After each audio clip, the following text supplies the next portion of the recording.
believe you've just broken that, man. I've not broken it. Look at that. Sergeant. You have. Help. Oh, it did it. Oh, don't touch. I won't. Immediately touch. There we go, I fixed it. Should we get started?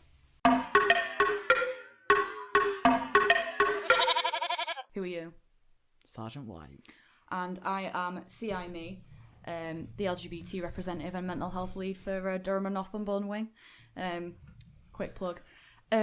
We know that all of you are obviously back at school and you're doing that from home. And for someone like me who works full-time at a desk at home staring at a screen, I know how tiring it can be. It can be a bit stressful. I finished the day just wanting to relax, wind down. And even though at the beginning of the first lockdown, virtual parade nights were like a novelty, weren't they? They were fun. But there's only so many quizzes you can complete in Kahoot before it gets a little bit repetitive, and we get that. So we have created Go to Any Last Words. Nearly forgot the name of it there. Yeah, I know. So Go to Any Last Words is a podcast webcast that we're going to have every week, and it basically means that you don't have to feel pressured to unmute yourselves and say, I think it's question C, sir. You can just sit back, mute your mics, relax, and just listen to us talk about some interesting and relevant content to Air Cadets. And we're very excited to share the evening with you. Yeah. Sergeant White is a lot quieter than he was before we let anyone in. I don't think you've taken a breath. It's because I'm excited, obviously. All right. Very excited. So what are we doing tonight? Rockets. Keeping in with what we would have done if we were in the real world. Some rockets. So this is as close as we can get to the bronze space syllabus. Mm-hmm. And cadets can do that in their own time anyway if they want. So off we go with a bit of rocketry. You had some fun facts. I did have some fun facts. I don't have my... I think you can remember them. What I thought I could do is before we start the main section, all the relative bronze space syllabus content, I'm going to try and challenge Sergeant White and see if I can give him a fact that he didn't already know about rockets. Mm-hmm. Okay, so I did try a few before, and you knew them all. Yeah. Of course you did. But I found some more which I thought were really interesting, really fun. Sergeant White, did you know that Elton John performed his hit song Rocket Man at the Discovery... What was it? Launch? Do you know your own facts? I do know my own. I think it was the Discovery It was launch. at the Discovery spacecraft launch. I didn't know that. He played the aptly named hit track at the Space Shuttle Discovery launch site in 1998. I was 2, so that's probably why I didn't know I that. was 3. Or 1. I had one more. I'm going to find... It was another music one. Yeah, I remember that. Just give me a second there. Did you know, Sergeant, Maybe. that rockets are very hot? Yes. Well, that's me done. That's me spent. How hot was it? You had the number, and you didn't tell me earlier. When a rocket is active, temperatures in the main engine combustion chamber can reach 3,315.6 degrees Celsius. And Sergeant White's estimation was completely off. Yeah. He said 30,000. And then I went down to 3. No, I I'm don't not good remember with that temperature. happening. Don't remember that I'm happening. not good with temperature. Either way, let's get on with some rocket chat. Where did this start? Rocket talk. Rocket talk. So what do you know about rockets? Well, Sergeant, I'll be honest with you. What I just told you about Elton John. Elton John. I know that... and that they're hot. That they're hot, that they go fast. I would say one of the times that I've been closest to the experience of a rocket setting off was when I was a little bit younger. Obviously, I'm from Wakefield, and we've got near us the Bradford Media Museum, which is a national museum. And they were showing off when I was in high school IMAX. It was like when IMAX first came out, 3D film. Mm-hmm. And to show it off, to show what it could actually do, they showed us the launch of a spacecraft, of a rocket. And it was like you're right on the ground where it's happening. And the dust, you think the dust is going to hit in your eyes. It was thrilling stuff, what can I say? So your experience is that you've seen a rocket before? Yeah, I've seen it on telly and that. And that was it. Right. It's basically so, it, yeah. We're going to go all the way back. to before good old Jesus was born. 400 BC. I asked you this earlier, but what's my favourite bird? Well, for those of you who don't know, Sergeant White has a myriad of favourite birds. The puffin, the pigeon. The pigeon. The pigeon. Here we go. So let's get going on a bit of facts about a pigeon and Tell how me this more. is the start of rocketry. Colour me intrigued. So, 400 BC, a Greek philosopher is clearly as encapsulated with pigeons as I am. What was his name? His name was Archytas. That's how I'm going to pronounce it. Archytas. Yeah, Archytas sounds right. Archytas. So, he loves the pigeon. He makes a wooden one, hollows it out, and sticks it on a bit of string. Doesn't sound like a rocket yet, but this is where It doesn't. This is where steam-powered rockets come into play. So, he fills it with water, boils it. I'm not quite sure how, considering it was made from wood. Maybe he was boiling something else near it. And the pressure of the steam grows so much that the pigeon would then shoot along a piece of string up to... Because of the pressure. Because of the pressure, yeah. So it's more a pressure-powered. So we're like on the basics of rocketry here, where we're talking about the fact that this was something being pushed by a force rather than like propelled by. Right, okay. It was being pushed out. So you can the just way. imagine it going, I'm going to do this really close to the mic going... Yes, like that. it just flies along the string. And it could travel a few hundred meters. So back in 400 BC, I don't think they had a lot to do with their time. And that's what happened. They made the flying pigeon, they called it. And Is that what they called it? Yeah. And it's sometimes also referred to as the first robot. Why? I don't know. I guess people were so amazed that something was moving on its own. It's like, well, we might as well call it a robot as Might as well. well while call we're it a here. robot. Kill two Yeah. birds with one stone. Exactly. So, moving on, 200 years, like further down the line, the flying pigeon's a great hit. People are still going on about it. And then we have the Greek engineer called the hero of Alexandria. That's his name. That is his name. That is his actual name. Hero of Alexandria. Given to him maybe by his mum, but maybe by other people. Who knows? Maybe he picked it himself. His mum might have just had big dreams for him by naming him the hero of Alexandria. So, he created a device similar to a bingo machine with the spinning, C3. pull it out. So, like that, ball with a rod going through the middle of it, spins, has a rod going straight through, straight through it, in an S shape, so one end of the pipe's going that way, one end of the pipe's going that way, and what happens is, same principle, it's just the steam, and the steam pushes it around. So really, we've taken a pigeon and just made it into the shape of a ball. Right. And that was So obviously a very, fluid-like movement from one to the other. yeah, and that was the talk of the town back in the day. And then we have quite a bit of a jump in time, because we then go to the 11th to 14th century. Right, okay. So they've been chilling for 300 years. Again, they're so happy with this flying pigeon and the hero of Alexandria's little project. They don't need anything else. So we're off to the 11th and the 14th century. We're going to China. Ooh. Yeah. So the Chinese created some bamboo-filled tubes. So they got a bit of bamboo, hollowed it out, filled it with a bit of gunpowder, and used it kind of like an archery bow. Right, okay. So they called them, aptly named, Chinese fire arrows. They just described the three principles of it. Made in China, they go on fire, and we use arrows You know what? to fire them. Often the simplest way is the best way. Exactly, yeah. So Chinese fire arrows. So this was a sharp point at the end of the rocket, like an arrow, hence the arrow bit. Sometimes they use poison on the end of the tips, just in case the rocket part didn't hurt you enough. Poison. So in was case you're something as feeling well. a little bit, add a little bit of spice. A little bit of spice to it, yeah. So later they discovered that actually they didn't need to be propelled by the bow. It just did it on its own.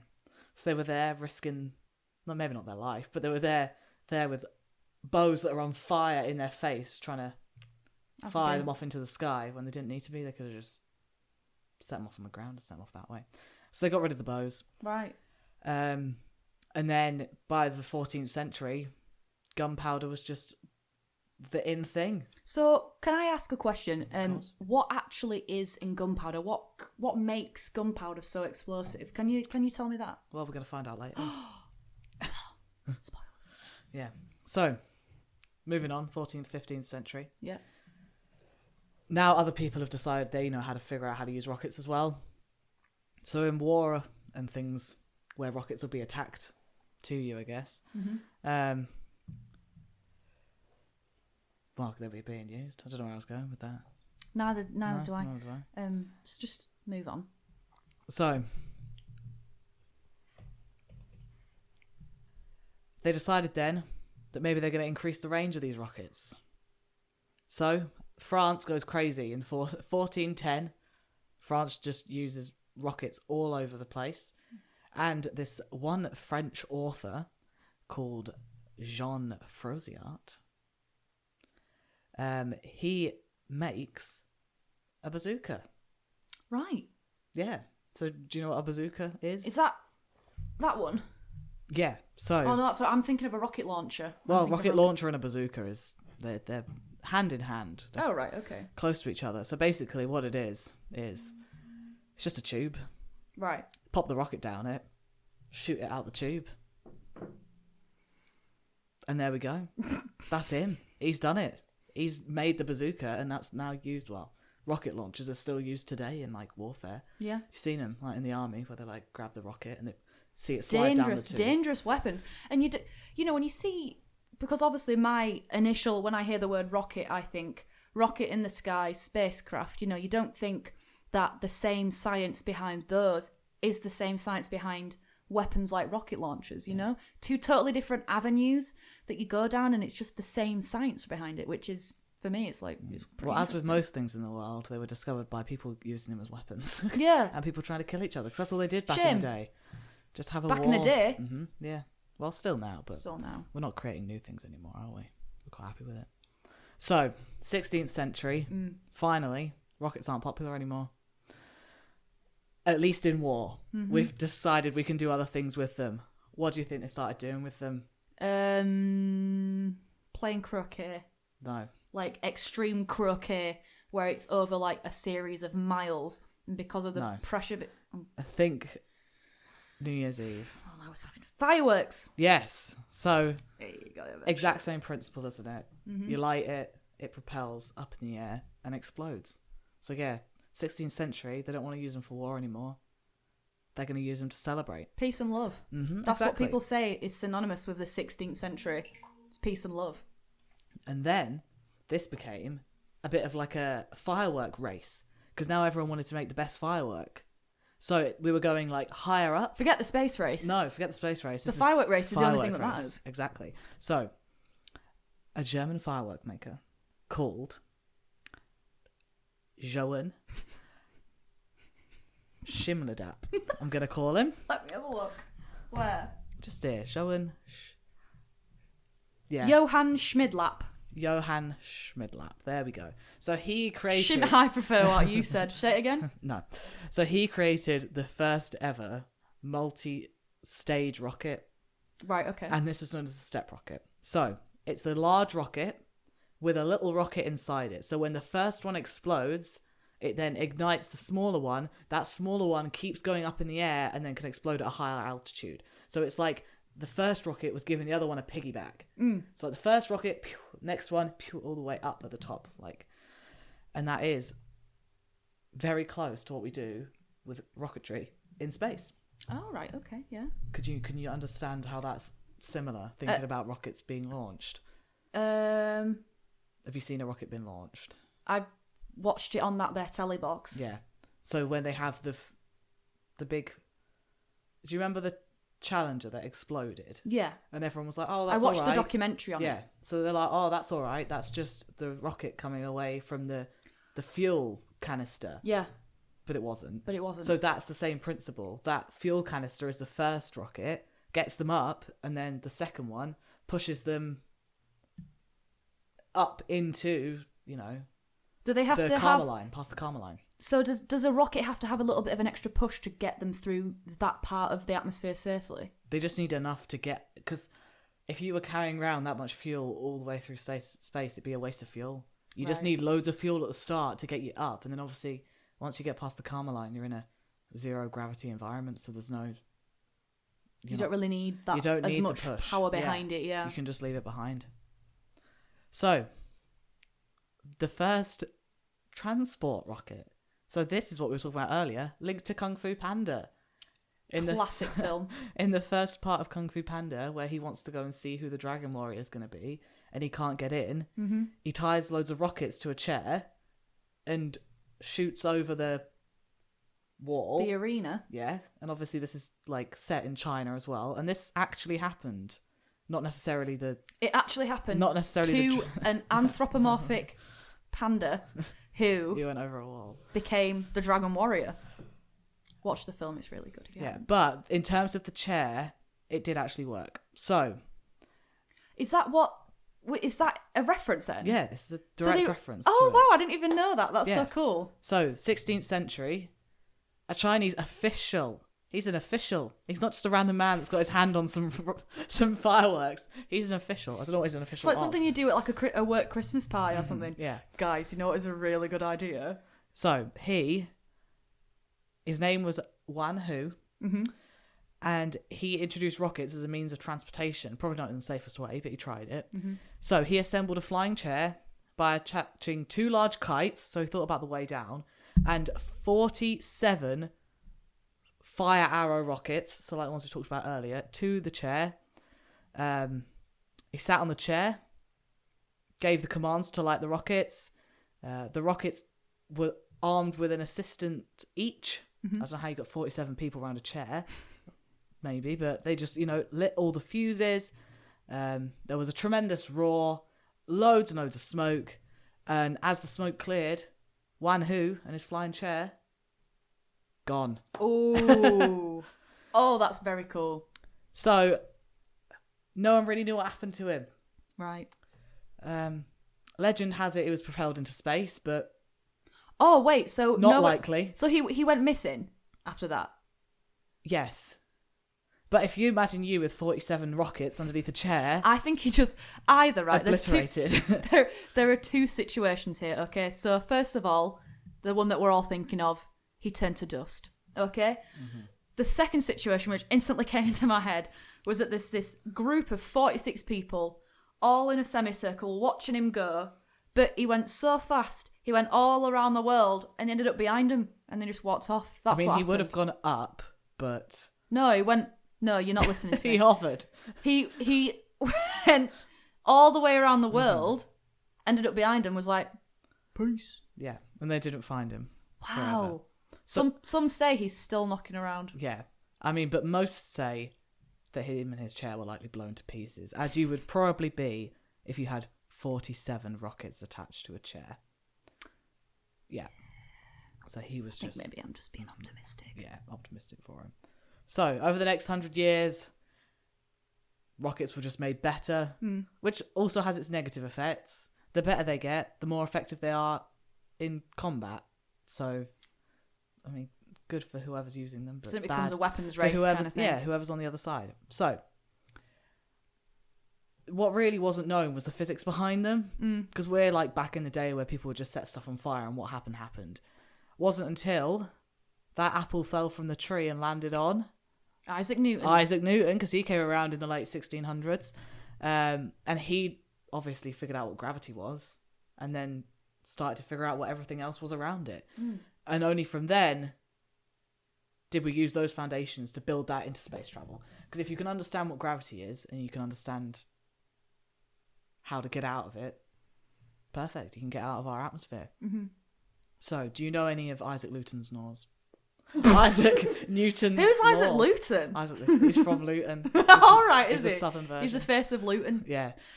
Do I know any of his laws? Yeah, so he has 3 scientific laws. Is one of Isaac Newton's laws every reaction has an equal and opposite reaction?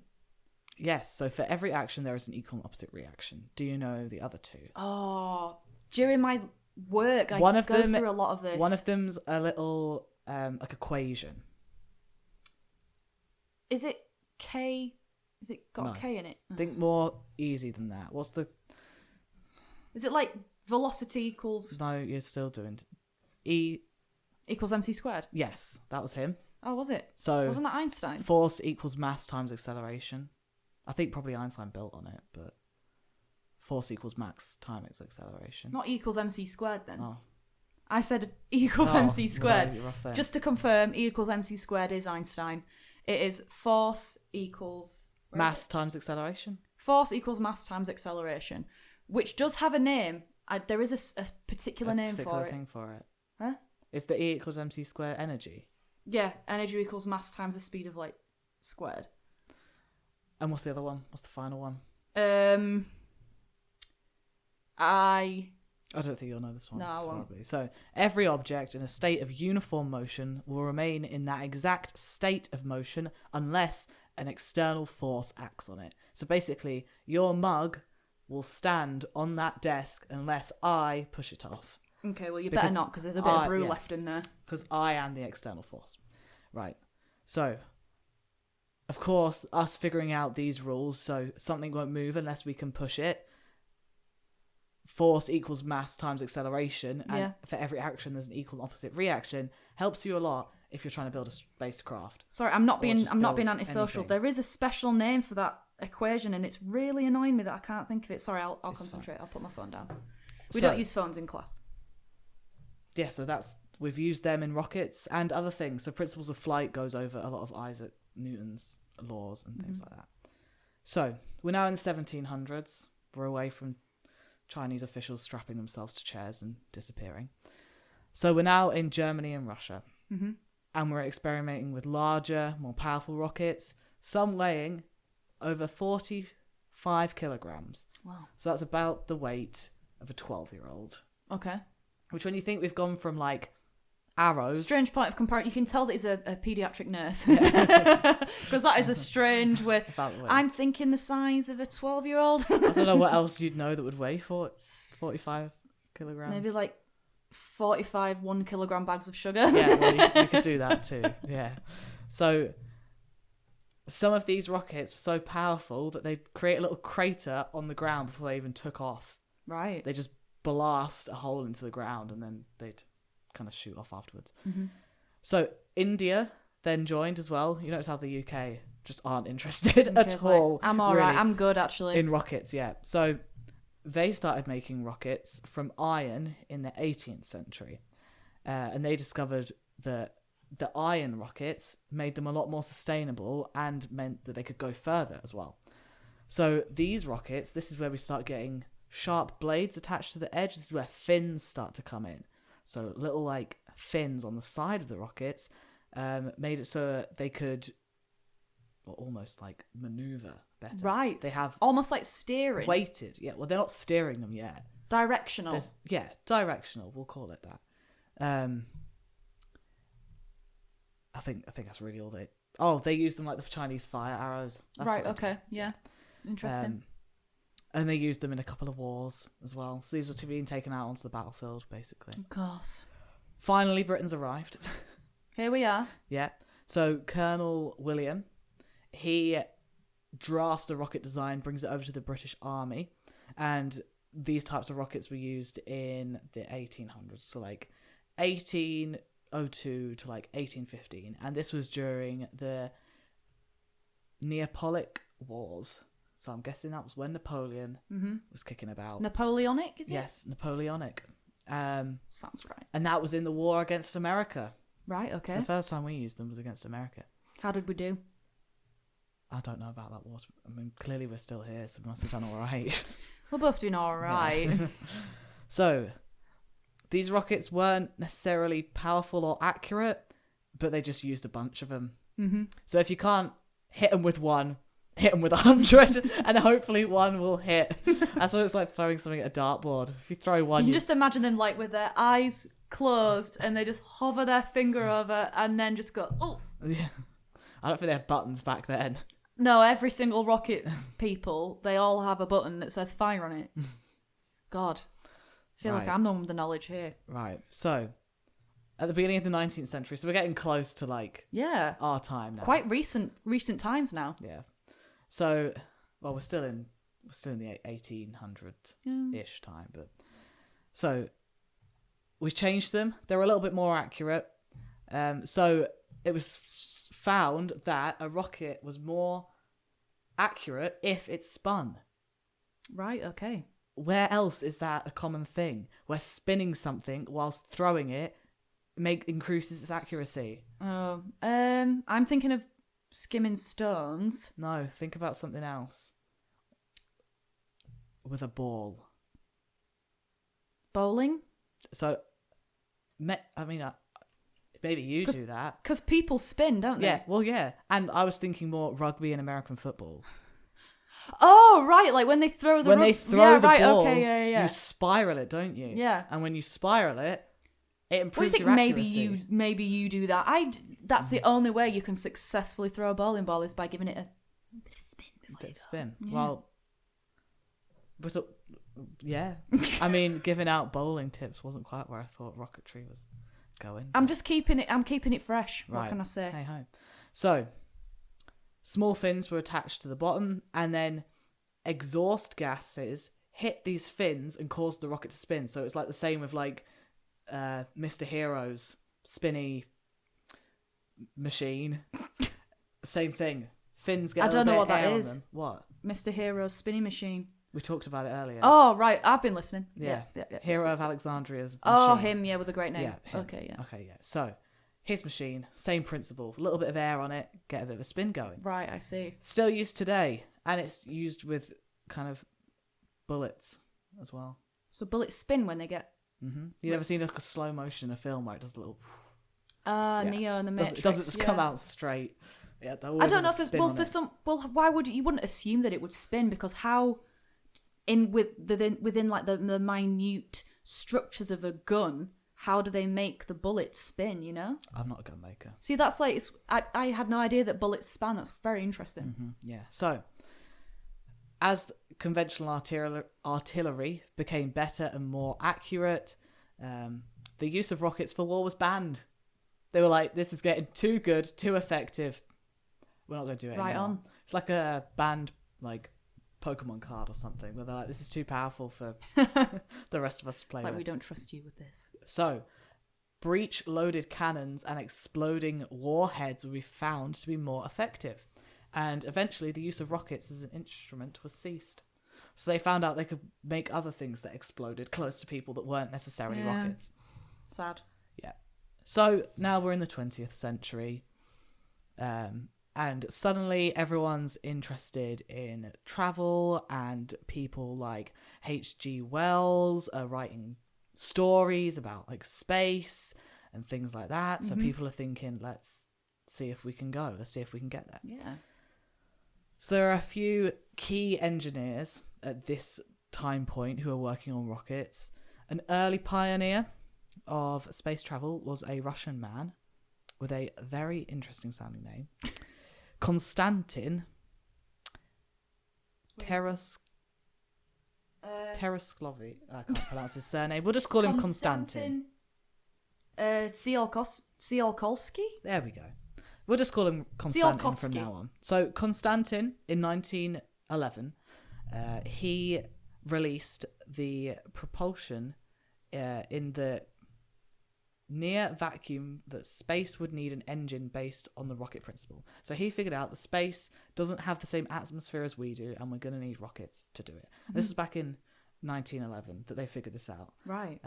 The first time that they made that breakthrough. This is when they realised that if we get up there, things, because the atmosphere isn't the same. Things change once you reach. We're not going to go past the shell of our atmosphere. So he also proposed that the rocket might be built in stages, dropping each fuel canister so as not to carry unnecessary mass. So back to the German man who made his 2-stage firework, who was just trying to have a nice firework display. He helped because he gave them the idea of thinking, right, we can drop stuff. We can use things to help them, get up and stuff. So this led to the development of the V2 rocket, which was used against London in World War II. So this wasn't something. This doesn't benefit us. This didn't necessarily benefit us. It was used against us. Awkward. Yeah, and in the 1930s and 1940s, the Nazis were interested in using long-range weapons as well. 'Cause Right, okay. Everyone was at war. As you would. So their V2 had a range of over 200 miles and a top speed of 3,500 miles an hour. Whoa. So over 3,000 V2s were launched against targets in London. So no wonder after the war, London was the Just state like it was in. The Blitz, completely eradicated. And Scary stuff. yeah, so it was used in London, Antwerp as well, and about 9,000 deaths came out of people using these rockets. God. Because there's not really a lot you can do from a rocket that's traveling at 3,500 miles an hour. You scarpered? Yeah, exactly. So as the war ended, teams from America, the UK, the Soviet Union rushed to capture the key German technology. So if it's been used against you, go capture it and turn it back and try and make something out of it. Mm-hmm. So the V2 teams ended up working for the USA while others went off to the Soviet Union. So that is kind of how America and the Soviet Union were the start of the space race. Because all these rocket scientists basically split up and half went to America and half went to the Soviet Union. So they realized that the potential of, just carrying it as a military weapon was kind of stunted. There was more you could do with these. So then the USA decided they were going to try to get a high altitude rocket working. And then after that, they just made a bunch of kind of medium and long range kind of missiles. That's what they used the technology for. And from that being a success became the USA space program. So the technology from, all these people have helped launch astronauts into space. So from one who strapping himself to a chair, disappearing. My favourite story. To, people that figured out that space was different and we needed rockets to get up there. They all helped to get us in a up way, into space. Like a I can't remember what was the name of the guy who said that it happens in stages, that you make the rocket in stages. He was German. When this happened in stages over the course of centuries and centuries of time. Eventually, the ideas caught up with the science and we were able to sort of change the world by being able to go to space. We knew what we were doing, we just didn't quite know what we were doing with it. Yeah, exactly. We had the tools, we had the ideas, but we didn't have the know-how. We could have been in space, but instead we had a flying pigeon for 200 years. But you know what? I think that's better in a way. I don't. Do you? Do you really think that? We love a pigeon. Oh, no, we love a pigeon in this house. So, let's just get onto space now. We're off war. We're just using this for space. So, the first rocket capable of flying high enough to travel to space was the V2 rocket. So, after World War II, and we acquired all the technology from the Germans, the scientists in the USA and the USSR raced to be the first nation that could successfully develop a rocket that could reach space, hence the space race. So both countries have completed many space first, but the initial milestones were achieved by the USSR, and I feel like a lot of people give them a lot of credit. I think people tend to sort of generalize and say, "Oh, well, the US won because they were the people that stuck the flagpole on the surface of the moon, and that is defined as the success." But the Russian Space Federation, is that the name? You just call them the USSR. The USSR, they had so many breakthroughs, so many firsts that people just don't know about. Do you know any of the firsts? No, but I know that there is. Did they fly the first female into the atmosphere? I think that might be one of them. They did a lot of animals, but we'll get onto that. So, 1955. So we're coming into like the lifetimes of like our parents or like people who are still... Well, not my parents. Not your parents, but people who are still about on this earth. My granny and grandpa, they were there. Okay, well, there are people out there right now that will have remembered this stuff. We're not talking about, the 1400s with Chinese fire arrows. Yeah. So, 1995, the USA announced that they would launch the first artificial satellite into space to commemorate the International Geophysical Year. I don't know whether they made that year up so they could have an excuse to spend all this money, or whether it was just, a happy accident. There was a woman who went into space. Valentina Tereshkova became the first woman to travel into space. Oh. After I think 48 she's orbits, actually- 71 hours, she returned to Earth, having spent more time in space than all of US astronauts combined. She's actually got a page in this about Well, her later up. Valentina, Yeah, she's got a nice little hero, icon. nice little bit about her. So the USSR wanted to launch their own satellite before America, because again, space race. Everyone wants to be the first. So they began developing a rocket that could launch a satellite into space in the beginning of 1956. So America's aiming for 1957, and the USSR is trying to do it in 1956. The satellite was designed to take measurements of the upper atmosphere of the Earth and the edge of space, but it was too complicated to develop in time and too heavy for the rockets designed to carry it. So, too soon, not enough. They had the ideas. They rushed it, maybe. They Yeah. just wanted to get it out first. But, You know, yeah. it was a big deal that it defined the culture of that country, I think. If they were the first person to do that, Yeah. it's a big deal.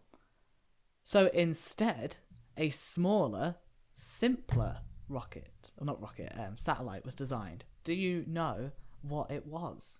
It's probably one of the only satellites you'd be able to name from the Russians. Sputnik 1. So on the 4th of October, 1957, Sputnik 1 was launched into space by a newly developed R-7 rocket, surprising both the USA and the rest of the world. So America, Probably the Russians were like, whoa, this worked. it went. So America thought they made it too complicated, too heavy. That's it. It's going to take them a lot of time to re-pull their resources. Whereas they were like, you know what? Stick this probe, weld it together. We'll send it up so we can be the first. And there we go. They were. Explorer 1, which is what the USA managed to get up later on. So they got theirs up on 31st of January, 1958. Oh. They were launched by a Jupiter C rocket, which was basically just an adapted version of the German V2 rocket. Right, okay. So, if it's not broke, don't fix it. Just make it better. Exactly. No need to redesign the rocket. Just make it more powerful. It was equipped with equipment to measure cosmic rays. The Explorer 1 and sister satellite Explorer 3 and Explorer 4. I'm not sure what happened to Explorer 2. Well, we don't talk about that. Whether Explorer 2's ended up blown up somewhere. Explorer 2, just didn't make it up. In loving memory. So they discovered the Van Allen radiation belts. So these belts are two large areas of magnetically trapped, highly energetic, charged particles around the Earth. Wow. Yeah, and this was back in 1958. So this is recent. We didn't have mobiles. I say What? we. I wasn't there. But mobiles didn't exist. Phones did. Landlines did. But you've just sent a satellite up that's just found a cosmic belt. See, this is the thing that's so cool for me is that you look back and you think about Wuhan. Is that his name? Who? The chap who tied himself to a chair with all the fireworks. Wuhan's where coronavirus is. Oh, that's why we're here. topical. The thing that is really cool for me is that all these little breakthroughs and advancements, centuries and centuries ago, they happened so far apart. But as we get closer and closer to present day, the achievements and the discoveries get closer and closer together. Yeah. It's weird to believe that 70 years ago mobile phones didn't exist, and now they're a staple for every single. You're probably listening to this on a mobile phone or a portable device. It's just so I'm excited to see what we're going to be in 10 years, because in a short amount of time, something new can be created or invented that changes everything. But obviously we don't see it that way because we're living it. So I know I'm getting a bit deep there, but it's just very, very cool how fast these advancements and discoveries happen now. And we almost can't keep up with them. Yeah. Can you not keep up? That was really an underwhelming reaction. I got so emotionally invested You in can't that. keep up with your old It's just people all on the a bit computer. Too much for me, to be honest. I can't keep up. Yeah, well, I suppose if you've just seen, again, going back to Mr. Woohoo, or whatever his name was, after he blew up on a chair. Bit disrespectful, probably- that sergeant. What? In loving, we need to remember him as he was. A man with ambition who blew up for the right reasons. Yeah, after you've just seen him blow himself up on a chair, probably people thought, maybe not. Maybe we don't advance this. I'm quite happy. He was a martyr for the cause. Yeah. Whereas when people are succeeding, people want to get in on that. Also, as a monetary value, no one was paying him. Oh, that's true. That's true. He got But you know what? He did what he loved. Yeah, he got 47 mates round. And he loved what he did. But now we're winning. So, since these 2 initial launches, many more rockets have launched into space. Astronauts have orbited the Earth. They've landed on the moon. We have robots on planets. Namely, who's the one on Mars? Mars rover. Mars rover, yeah. And they're all around the solar system currently. So we have satellites right now that are just chilling in an asteroid belt out there. That is so crazy. It is. So, a wide range of like powerful rockets have been built, and the more powerful they're getting, the further we can go. Because the whole problem is we need to get out. Because we've explored what we've got close to us. We need to make rockets that are powerful enough to get us past the points where we're at. And these have all just evolved from these gunpowder little fireworks to giant vehicles capable of traveling in outer space. Crazy. Which is just crazy, exactly. So we'll just have a little chat about how rockets work. Okay. Yeah. So, or at least today's modern rockets. So, in space, there's no air, is there? It's a vacuum. Mm-hmm. So, conventional flight, engines on like a 747 or whatever, they use oxygen in the air. You can't do that in space because there is no air. So they use the oxygen that's in the air to help move them forward. That's in the air around them. They just use air. Right. Like they have air. They use air to float through. If there's nothing there. They use sort of like the current and the yeah. Like you use like Bernoulli's. I've only been in a principle. plane once and it was. Yeah. So if you think of how planes work and the fact that it's like the Bernoulli's principle of like high to low pressure and the pushing and like the fact that they're basically just sucked off the ground once they can go fast enough. Yeah.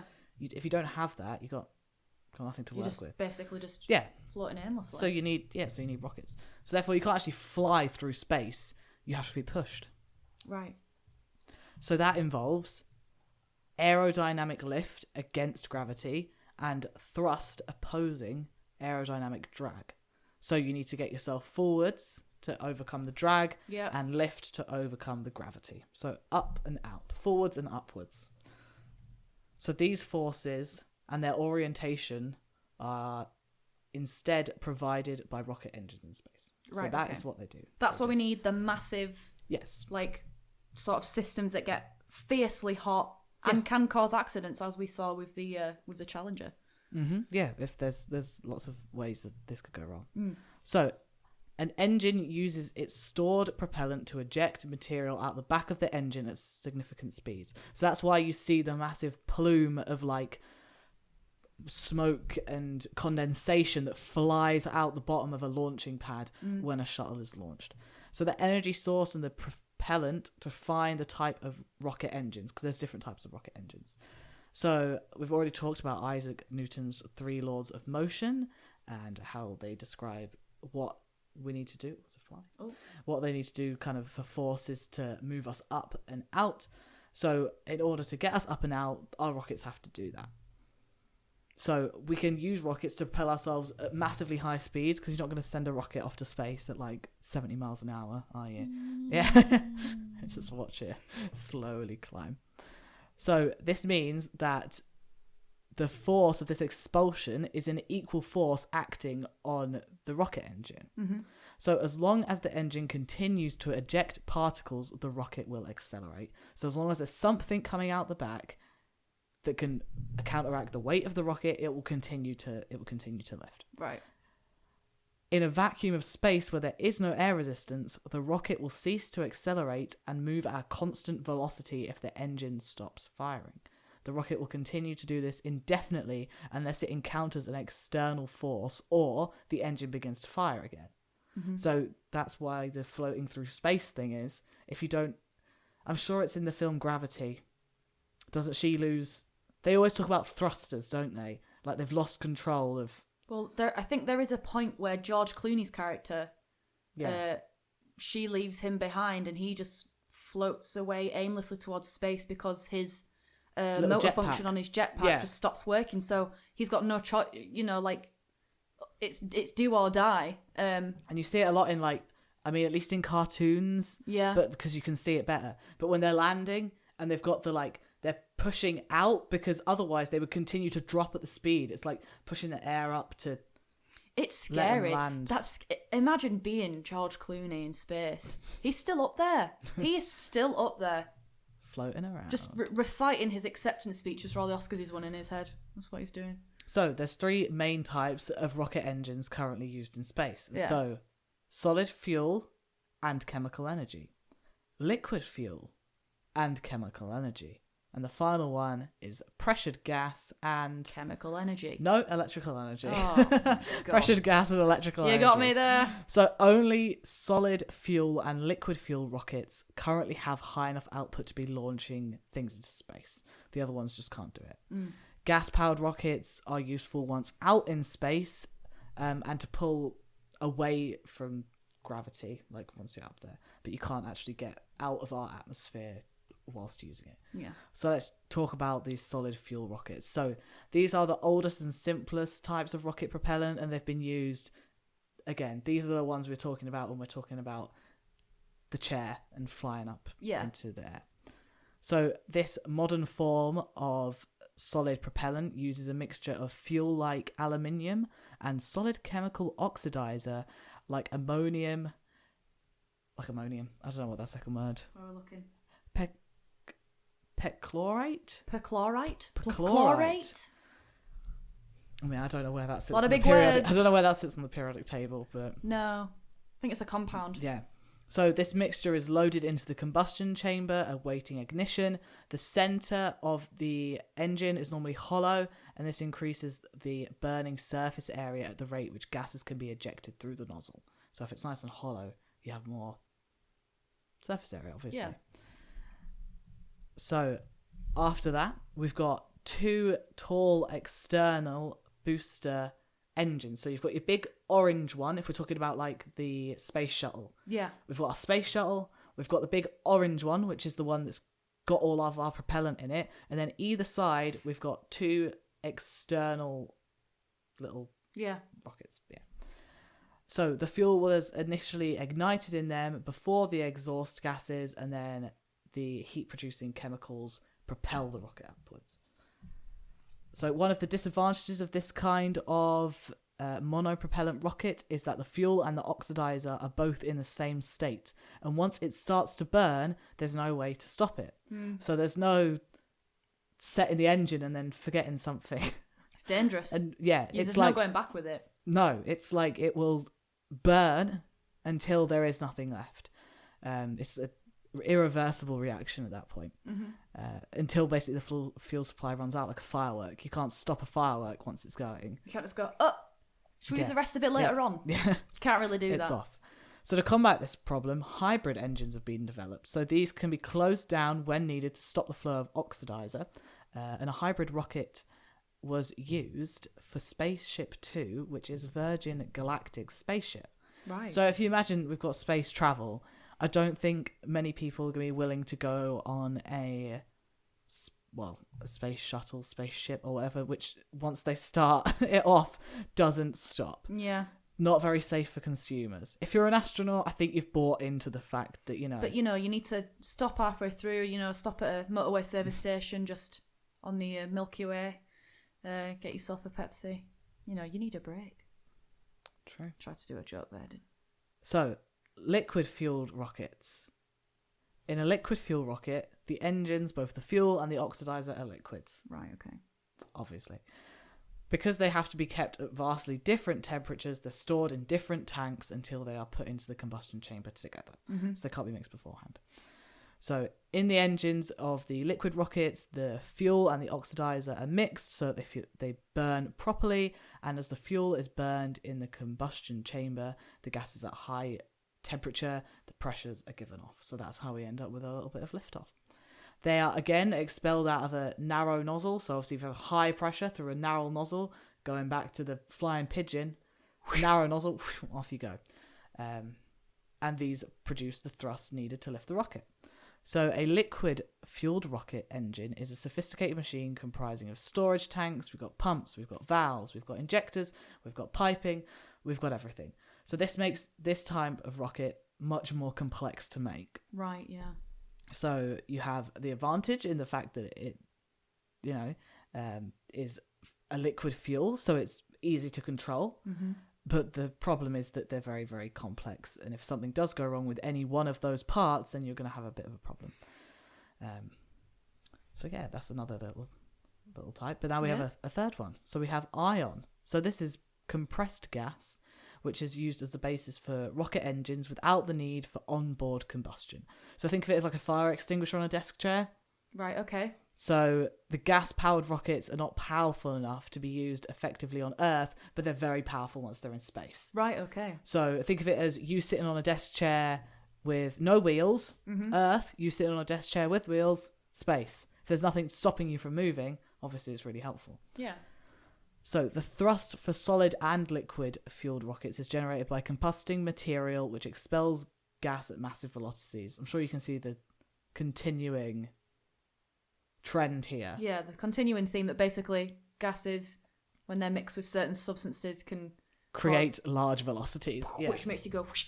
Yeah. So the speed, the gas molecules, they push the rocket forwards, but it doesn't make this an effective use of fuel. Mm-hmm. So mixing together all these the liquid and the gas, a lot of it only produces a very small amount of psh. Mm-hmm. So another way to increase the flow of gas molecules through the electrical acceleration is using gas atoms. So they lose a little bit of their electrons, making them positively charged ions in a process called ionization. And this turns the gas into a plasma. So we're getting proper scientific here. Oh, yeah. So the plasma is the fourth state of matter. So you know what the other three are, don't you? Solid, liquid, gas. Solid, liquid, gas. Well, the fourth one is plasma, and it's really good at being accelerated by an electric field. So the electric field is generated by supplying a voltage, which accelerates the plasma out of the exhaust nozzle, out of the spacecraft, providing a high enough flow to produce thrust. So we're using things not even available on Earth now. Yeah. Plasma. So the ion propulsion is attractive as it provides very high thrust ratio for fuel consumption with an efficiency of 90%. So a very effective way of moving things. Yeah. Traditional chemical propulsion systems, however, are only around 35% efficient. So risky. Not risky, just not efficient. Just don't work very well. Just not efficient. They work fine. They're just not very... You don't get a lot of movement. You don't get a lot of bang for your buck. Yeah, exactly. With this, you're getting 90... For what you're putting in, you're getting a 90% yield. Yeah. The other way around, you're getting a 35% yield. Wow. So the most common propellant used is Exion. Do you know anything about Exion? I have no clue. No. It sounds like an X-Men character. Yeah, so it's a gas. It's relatively easy to ionize. It has a high atomic mass, meaning it can be stored at lower temperatures than other fuels, which is obviously very important once you're in space, because providing where you are, it's probably going to be quite cold. Oh, yeah. So the thrust generated from these ion propulsion systems are still much lower than a chemically propelled rocket, which means that this system is best suited to spacecraft that are already in space. So although it's very efficient at what it doesn't give off the best push. Okay. But you're getting a lot from what you've got. Mm-hmm. But if you haven't got anything from slowing you down, if you've got no drag and you've got nothing stopping you, a little push is all you need. That's all you need, yeah. Exactly. A common application of electrical thrusters is for the repositioning of satellites. So if you've ever wondered what happens if a satellite falls out of line a little bit, push it, off they go. So they have little built-in things which can do that. So they're probably located in very specific parts of the satellite. Yeah, so probably like a left, right, up and down. Yeah, and they'll just slowly move their way around. So axion satellites is a slow but relentless friction caused by the residual gas of the upper thermosphere and the exosphere. So it's constantly just being knocked around the place, really. And correlating that friction or adjusting the orientation of a satellite are tasks that are well suited to the low thrust zero combustion characteristics of the thermal electrical propulsion system. Because the last thing you want is for you to be like, you know what, we need that about a meter to the left, and it's shooting off. Yeah. like Like, at Dave, 3,000. Dave, this is not what we asked for. Just shooting off at 3,500 miles an hour. They're like, too far. Just Dave's Too gone. far. Dave's Yeah. gone. Yes, that is definitely too much indeed. So as we sort of, I know we're running out of time a little bit, Oh, we're unfortunately. done. Oh well, yeah, I was brilliant stuff. Well, that rounds us off. Any sort of closing remarks about what we've talked about today? Like anything that sticks out to you that you think our cadets should remember for the bronze syllabus? Or I could find some more interesting rocket facts. Why don't you tell me what you've learned? Well, I've learned a lot, Sergeant. And I think that a lot of it can't really be put into words. That's it. No, I'm just kidding. It's been really interesting. I did not know about the history behind our steps towards rocketry and the science behind it. I had no idea that it started with a man tying himself to a chair with loads of. Well, it started with the flying pigeon. Excuse credit me. where credit's due. Apologies. Yeah, I didn't know that it had such a long history, but then it seemed that in a short amount of time, from around 1911 is when they started sort of looking more into it, and then now, there's talk of commercial rockets into space and people living in sort of accommodations on other planets, so I have learnt a lot, and one thing that sticks out, I didn't know that there was a fourth state of matter. I didn't know that plasma was classed as a fourth state. I know that seems small, but it's interesting. It is indeed. Yeah, I love it. And I only really hear about sort of the famous, like the Challenger sort of accident and things like that. You don't really hear more about the science behind it. So yeah, because people like to hear about the failures. I don't know. I feel like people quite enjoy to know about. Well, it's the sort of it's the shock value. Yeah, isn't it? the shock That's why value people of like it, to which know is about it's. And we do get on to other things like that. Like we move on to learn more about like the firsts. There's a whole section about like the first animal in space, first woman, first man on the moon, and then we'll go forward to look at like could we live anywhere else but this planet? If it's taken this much time for us to get into space, how much longer could it be before we could have? I mean, we're very close to having commercial space flight for just you and I to go jet off somewhere. Just go off further day. Yeah, but how much? What kind of science are they using? How is it? How could we not have just done this before with a plane? Mm-hmm. And how safe is it? Yeah. Really. So yeah, next week we're going to be looking at what's in the space around Earth. So we've just talked about satellites and how Sputnik was the little brainchild of the USSR, but practically everything that's gone up into space is still there. You do have things that fall back down again, but we're going to be talking about how much space debris has become an increasing problem and how dangerous it can be for other satellites up in space. Fascinating stuff. Yes, Well, thank you for this tonight. It was really, really interesting. And I hope that everyone who's watching now is tuned in, who is listening even, has enjoyed it. So we will be back next week. Are we the same day next week? We're always a Friday. Always a Friday. Always a Friday. At 1900. Do let us know on social media if you enjoyed Got Any Last Words. I know that we use the goat thing a lot and we do kind of rely on that but you know what? I'm using it. It's fun. It's funny. And at the end of the day, we are the goats. We are the goats. Yeah. But thank you for listening. And why don't you DM us on social media, seeing if you've got any good rocket facts? Because I want to build up a collection of rocket facts, and I want to wow Sergeant White with my knowledge. So send them our way. And thank you so much for listening. Good evening. Good night. Ta-ta. It's going to be a great big year of trying to get out from under this desk. Oh, I'm not going to move until everyone's left. You are. I'm not going to move until everyone's left. Thank you for listening to Got Any Last Words, a weekly podcast for Air Cadets, released every Friday. Got Any Last Words was written, produced, and presented by Sergeant White and CI Me of 361 Gateshead Squadron. Sound effects by Motion Array. Podcast theme is Grow by KV.